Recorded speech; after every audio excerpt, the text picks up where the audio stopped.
So, Quid, as Michelle indicated, that's obviously going to have a big impact as well on sustainability. How's that going to look?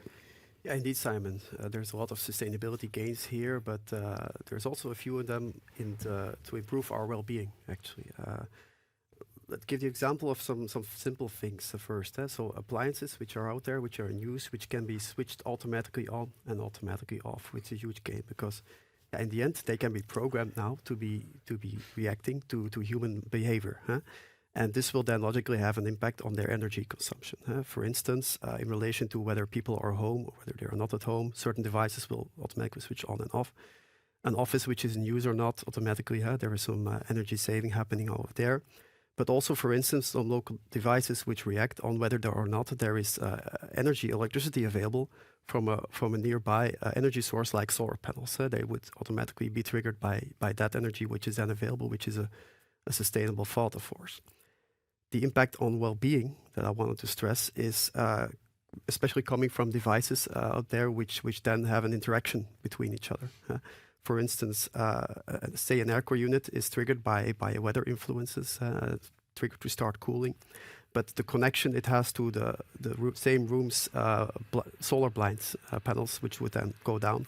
And that is then an interaction which helps saving the room to further warm up and also the cooler to be more efficient, obviously. So there's a lot of but there's still a lot of sustainability win that we can generate the way we use our appliances. Before, the IT here comes something like, as Pablo already said, predictive maintenance. The ultimate goal that we have in the end is to make sure that the lifetime of all these devices which are out there, that it is much longer. And we will be able to make it much longer. That's a nice thing with the technology. So the device, when there's a failure somewhere, it will be able to say to the repair guy, hey, this is where the failure is happening. But also, if there are components in there which need a replacement or which have a certain wear and tear over their lifetime, it will be able to keep the data, track the data of how long it has been in usage. So there is no longer an estimate of this device will go 2-3 years. No, when it's rarely used, as the example with the washing machine that we had, then it can extend its lifetime over 10 years before any maintenance needs to be given, for instance. And think of it also on the impact of the repair maintenance profession.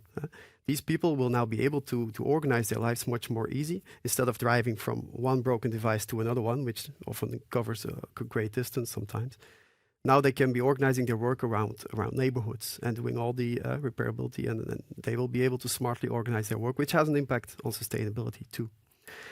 Now, when we will be having such mechanisms in place, there is also another thing that we need to take into account for sustainability, and this is the design for recycling. We see that we completely not long enough use our devices. So when designing new devices, we should be looking at using more standard components and also work with technology platforms, because we see that there is a way too high variety out of there, which with components which are very energy high, we need high energy to be produced, etc., and be transported from left to right, etc. So we see that today this is not sustainable anymore. There's a way too high variety of these components, and we see that all the devices out there, they're actually designed with the warranty void in mind. So we don't want our people to really open the devices and go and repair it. And this is then which can be changed in the new designs of the appliances. Because if you look a little bit at the statistics today, we see when people have an electronic device like a TV screen or a cell phone and it doesn't work anymore, they throw it away. We see that in such case, 30% of those devices which were thrown away were actually still repairable.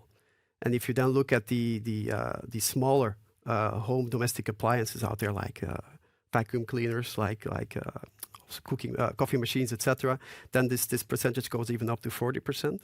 And looking at large domestic appliances, fridges, freezers, washing machines, even 50%. So we see that half of the amount of devices which is thrown away could actually have been prepared, which is not sustainable anymore these days. Yeah.